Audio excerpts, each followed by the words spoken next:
Bueno, buen día. Muchísimas gracias por la invitación. La idea es complementar un poco lo que venía hablando Alexis, dando un poco más de marco. Y en realidad le pusimos el título de uso efectivo. Yo le había puesto al principio uso eficiente de los recursos. Y después en el comunicado salió uso efectivo y me gustó la idea de uso efectivo y eficiente. Efectivo es que tenga un efecto real. Y eficiente es que los estemos utilizando maximizando la productividad de los recursos que tenemos. Y las dos cosas creo que caben en la charla que vamos a dar. Las preguntas que nos hicimos un poco cuando estábamos organizando esto y cuando Alexis estábamos pensando un poco cómo organizar esto, venían por el lado de cuál es la eficiencia productiva y cuál es la relación entre la eficiencia productiva, la productividad de los cultivos y la eficiencia del uso de los recursos. Que son dos cosas importantes, cuánto producen nuestros cultivos y cuánto usan de los recursos que están disponibles. Y sobre todo eso en términos de la importancia de maximizar el uso de los recursos del ambiente para lograr sistemas productivos sostenibles y rentables, que es un concepto que siempre se maneja, pero que a veces no lo tenemos muy asimilado. Las otras preguntas iban por el lado de cuál es el techo de productividad, qué tan lejos estamos de ese techo, es conveniente perseguir mayor productividad y cuáles son las principales limitantes que enfrentan nuestros cultivos y algunas de las soluciones que podemos tener, y si es necesario un cambio en la lógica de cómo manejamos los cultivos para adelante, pensando en altos rendimientos y rendimientos estables, y qué vemos nuevo en el horizonte. Entonces, algo de esto es lo que le voy a hablar. Y Alexis les habló del barril, y esa es la ley del mínimo, y hay otra norma muy general que es la ley del óptimo. Y estas dos normas generales, desde hace mucho tiempo, esto es de Liebscher, la de Liebig en realidad es un poco más nueva, es la ley del mínimo, es la de Liebig, la que habló Alexis, esta de Liebscher es de 1895, el número está bien, hace mucho tiempo que estas leyes han marcado el desarrollo de toda la agricultura. En los últimos 100 años, todo el gran desarrollo agrícola ha estado basado en estas dos grandes leyes. Y esta dice que todos los factores de producción se utilizan de manera más eficiente cuando estos están en su óptimo. Todos los factores de producción se utilizan de manera más eficiente cuando están en su óptimo. Y por factores de producción estamos pensando de todos los factores, del agua, del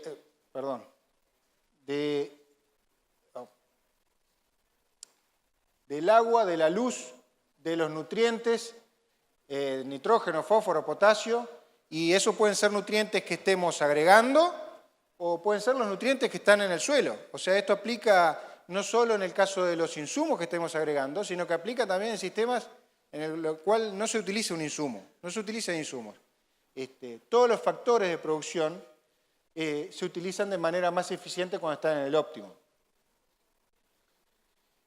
Y esa eficiencia determina un menor costo por unidad de producto, porque más eficiencia es más kilos por unidad de producto que estoy utilizando. Entonces, uno fácilmente puede ver, y yo venía viendo en la ruta ahora, situaciones que son de este estilo o de este estilo, y es muy fácil darse cuenta que si esperamos cosechar estas situaciones, si no lo estamos cosechando no es un cultivo, el objetivo no es grano, la situación es otra. Pero si esperamos cosechar el cultivo esta situación va a ser mucho menos eficiente productivamente que esta otra situación. En esta situación vamos a estar utilizando todos los recursos, el agua, la luz y los insumos que estemos aplicando de manera más eficiente que en esta situación. Y tenemos que ir en esta dirección, porque eso nos determina buena parte de la rentabilidad del negocio y ahora le voy a hablar algo de eso. El óptimo de uso de los productos es la mínima cantidad que permite hacer un uso más eficiente de los demás factores de producción. Ese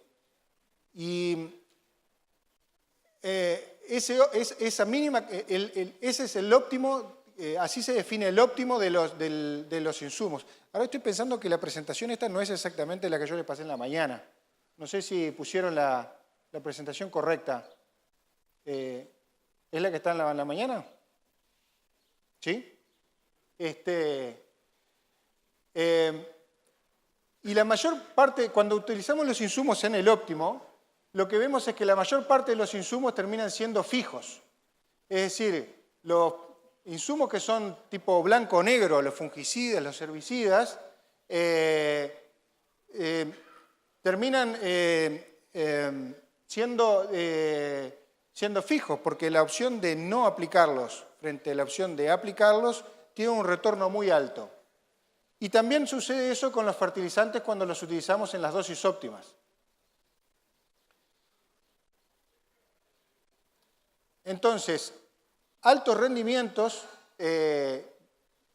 cultivos de alto rendimiento son mucho más eficientes y eso se logra con un manejo óptimo y eso determinan un bajo costo por unidad de producto.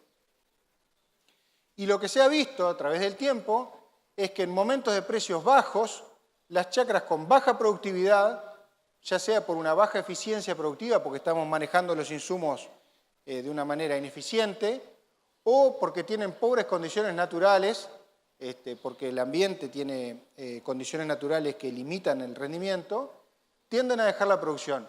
Y esto ha ocurrido a través del tiempo, inclusive está ocurriendo ahora en estos momentos. En Uruguay se ha retraído el área de cultivos de invierno. En lugares donde los cultivos de invierno, por ejemplo en Kansas, donde los cultivos de trigo son históricos y son el principal cultivo, el área se ha reducido enormemente porque tienen una limitación muy importante de las condiciones del ambiente. El rendimiento está limitado por precipitación y realmente no hay nada más que hacer y con los rendimientos que se logran, no se logran tener... esta presentación sí es la correcta.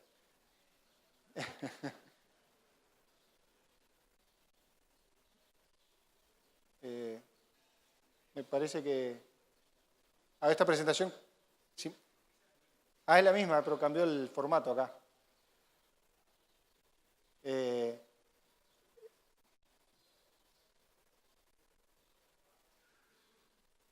A ver.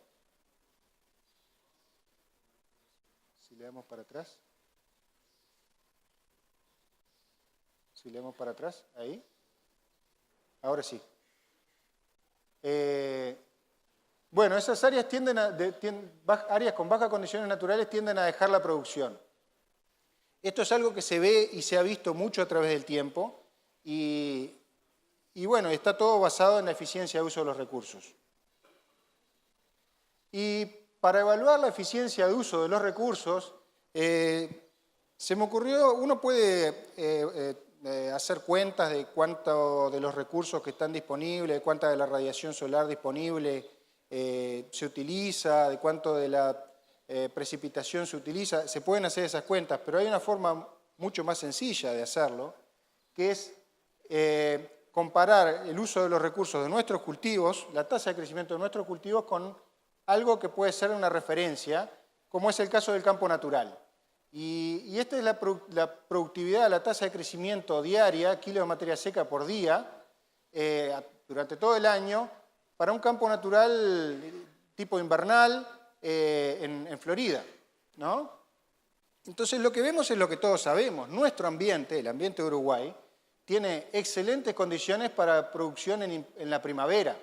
Los campos naturales tienen una productividad muy alta en la primavera, una productividad menor en el invierno, y depende en el otoño o en verano si el campo natural es invernal o es más de verano, puede cambiar en el otoño o en el invierno. Pero lo más importante es que en la primavera, nuestro ambiente es para producir en la primavera. Por eso el cultivo de trigo siempre se adaptó muy bien a nuestro ambiente.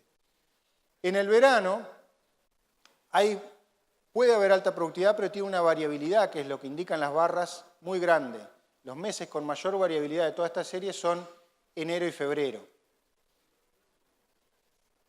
Entonces, lo importante es destacar la estacionalidad y la mayor variabilidad en los meses del verano, fundamentalmente debido a la disponibilidad de agua. Si comparamos esto con lo que hacen nuestros cultivos, y si ponemos cuál es la tasa de crecimiento de nuestros cultivos, de un cultivo de soja, que es lo que está graficado en azul, o de un cultivo de trigo, que es lo que está graficado en rojo. Lo que vemos es que si ponemos dos cultivos en nuestra rotación, un cultivo de verano y un cultivo de invierno, podemos tener una utilización de los recursos que tiene una forma muy similar. Es decir, en los momentos de mayor productividad podemos tener tasas de productividad alta, en los momentos de menor productividad también tenemos el barbecho. Pero igual hay algunas cosas que son interesantes de destacar y que tienen que ver con que, primero, si se dan cuenta, la gráfica del campo natural estaba referida a este eje, donde los valores máximos eran de alrededor de 20 kilos de materia seca por día. En un cultivo tenemos tasas de crecimiento diarias que pueden llegar a ser hasta 200 kilos por día, muchísimos mayores. Casi por 10 la productividad pico. Es decir, en el ambiente que nosotros tenemos, donde estamos haciendo agricultura, estamos levantando muchas de las restricciones del campo natural, que tienen el campo natural, la fertilidad del suelo es probablemente la principal, y logramos productividades mucho más altas. El otro punto interesante es que la soja sola, si nosotros hiciéramos solo un cultivo de soja y nada en el invierno, que tuvimos algunos años en que eso se hizo, realmente estamos desaprovechando una parte muy grande de los recursos disponibles. Toda esta parte, todos estos meses, no estamos aprovechando los recursos. Si no los aprovechamos, alguien más los va a aprovechar. Nuestras malezas y además todos los recursos que no aprovechemos, toda el agua que quede disponible, que sobre, va a ir al escurrimiento y puede generar algún problema. Entonces, realmente hacer un solo cultivo por año no es una buena opción desde el punto de vista del uso de los recursos. Y otros dos temas que son detalles, pero que son interesantes, es que el pico de trigo está adelantado. Es decir, si ustedes ven la curva esta, sube antes en la primavera y tiene un pico anterior. Eso tiene que ver con que el cultivo tiene un desarrollo más temprano, el pico, pero sobre todo tiene que ver en buena medida con una mayor disponibilidad de nitrógeno en los cultivos comparado con el campo natural, en el cual capaz las condiciones del ambiente, de la agua, disponibilidad de agua y su temperatura no están en el campo natural, pero falta nitrógeno en esta época del año, en la primavera, para sostener ese crecimiento. Y el pico de la soja está atrasado. Es decir, si nosotros vemos acá, la producción máxima de nuestro cultivo de soja diaria se da en marzo y abril, y eso tiene que ver mucho con la elección de los cultivares que nosotros hacemos, que escapan a estos momentos de enero y febrero de alta variabilidad, y esos son los grupos de madurez que más éxito tienen en Uruguay, que escapan a las condiciones de alta variabilidad y de poca oferta de agua en pleno verano. No son los cultivares que maximizan el potencial de rendimiento si estuviéramos haciendo riego, pero sí son los que maximizan el potencial de rendimiento en condiciones de secano. Si nosotros vemos cuál es el potencial de rendimiento de los cultivos, el techo de rendimiento de nuestros cultivos, lo que vemos es que para el caso del trigo, esta figura yo ya la he presentado en muchas oportunidades. Esto compara los datos en azul del promedio de los 5 mejores cultivares de la evaluación de cultivares de INIA, los datos oficiales que se usan para elegir cultivares. Cada punto es el promedio de los 5 mejores cultivares para una localidad en un año. Y 5 cultivares por 2 o 3 repeticiones, es decir, son varias parcelas que están promediadas en ese punto, y los distintos puntos son distintas localidades para ese mismo año y distintas épocas de siembra. Incluso hay algunas épocas de siembra y para ciclos largos y ciclos intermedios. O sea, hay muchos de estos puntos azules aquí abajo son épocas de siembra que no son las épocas de siembra recomendadas, son épocas de siembra tardías. Y la serie roja es el promedio nacional de productividad de trigo. Lo que se ve es que, bueno, hay una brecha muy grande, ha habido un crecimiento muy grande del rendimiento potencial de los cultivos a través de los años. En los años 90, el rendimiento promedio de los cultivos era de alrededor de 3.500 kilos. Y hoy podemos decir que es de alrededor de 6.000 kilos, con un techo de productividad que ha ido aumentando, y hoy no es difícil a nivel experimental, en la evaluación todos los años hay parcelas de 9.000, 10.000 kilos. El margen para crecer es muy grande. Esta diferencia entre el promedio nacional y el techo es la brecha de rendimiento, que en nuestro caso es de alrededor del 40%. Y esto es una oportunidad importante para mejorar los rendimientos a través del manejo. Y bueno, típicamente la brecha de rendimiento en los lugares donde se explota de mejor manera el ambiente están en el entorno del 80% del rendimiento máximo. Si vemos en soja, bueno, esto es lo que sucede en soja. En soja el rendimiento promedio nacional es este, y el promedio de los 5 mejores cultivares de la evaluación es superior. La brecha de rendimiento es más pequeña y está fundamentalmente, el rendimiento potencial en soja es mucho mayor, está en torno a los 5.000, los 6.000 kilos, y el rendimiento que nosotros tenemos para el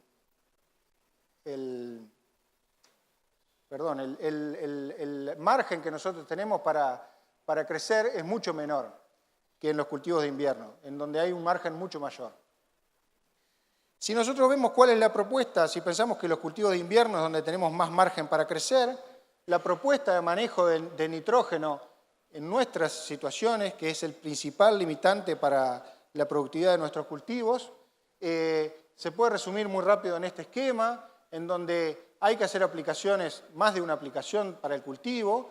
Las aplicaciones deben estar distribuidas al inicio del cultivo como para mantener un buen crecimiento del cultivo, y deben estar reforzadas previo a la mayor tasa de acumulación de nitrógeno del cultivo, que es la línea roja.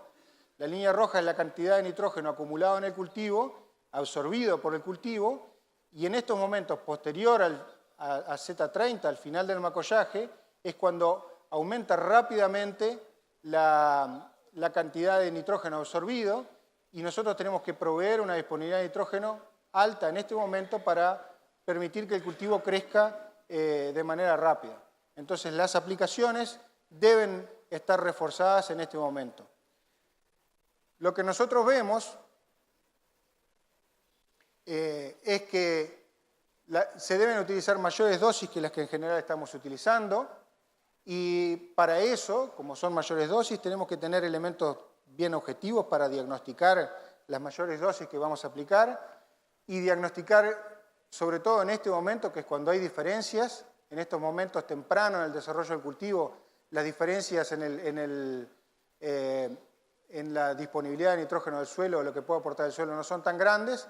Las mayores diferencias ocurren en este momento, y diagnosticar el cultivo en ese momento, evaluar cómo está, cuál es el potencial de rendimiento, y poder diferenciar los lugares que tienen bajo potencial de rendimiento de los que tienen alto potencial de rendimiento, para aplicar dosis más altas en donde hay potencial de rendimiento y ahorrar, y ahí está el impacto más grande de todo esto, ahorrar en los lugares donde no hay potencial de rendimiento, es fundamental.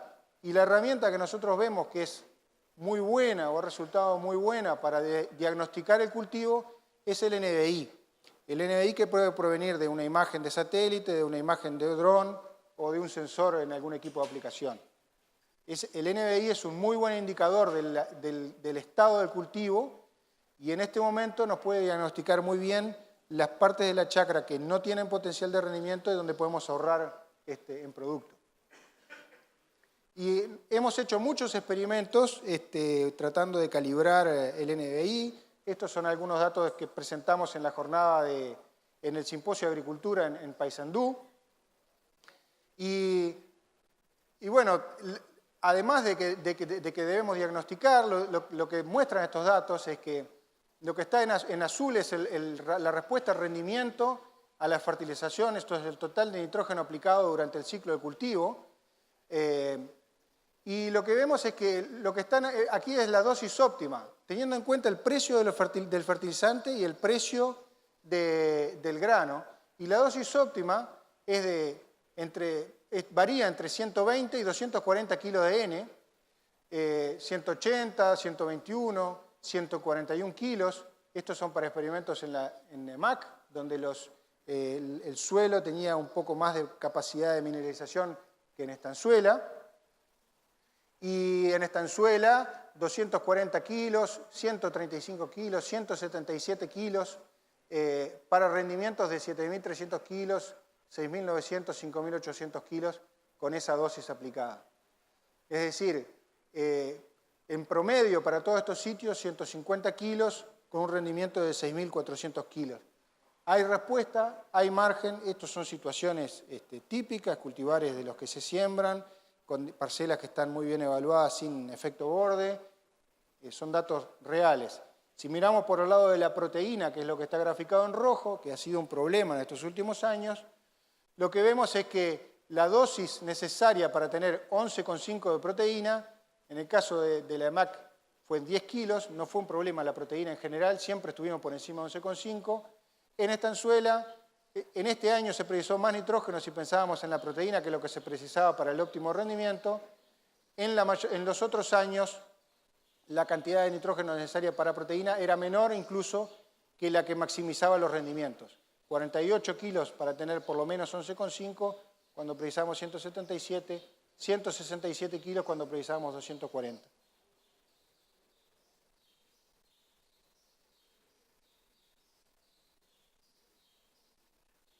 Bueno, el otro concepto importante que yo quería transmitirles es el tema de que el cultivo es una construcción.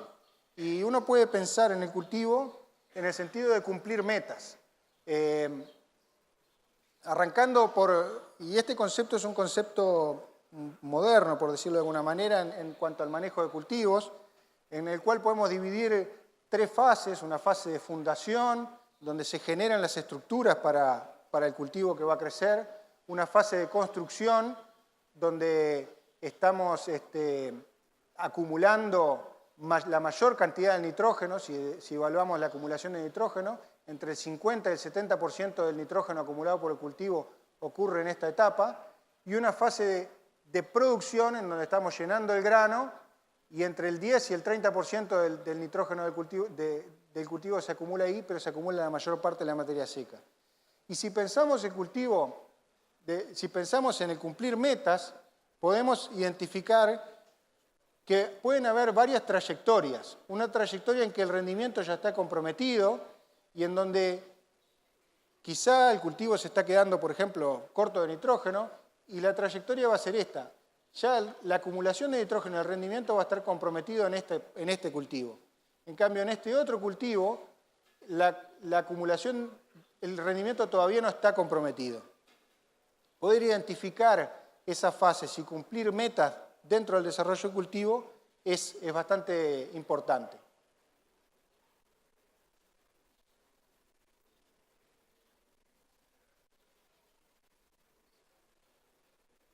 Y podemos pensar entonces en identificar metas, identificar objetivos para nuestros cultivos.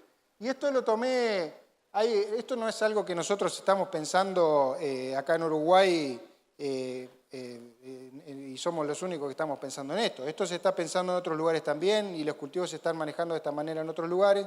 Y acá yo tomé un ejemplo de este instituto, que es un instituto parecido a INEA, inglés, en donde, bueno, los cultivos en Inglaterra rinden mucho más que acá y es mucho más importante tener un manejo ajustado que en nuestras condiciones, porque lo que se va acumulando y justamente esa construcción del cultivo tiene mucho más relevancia.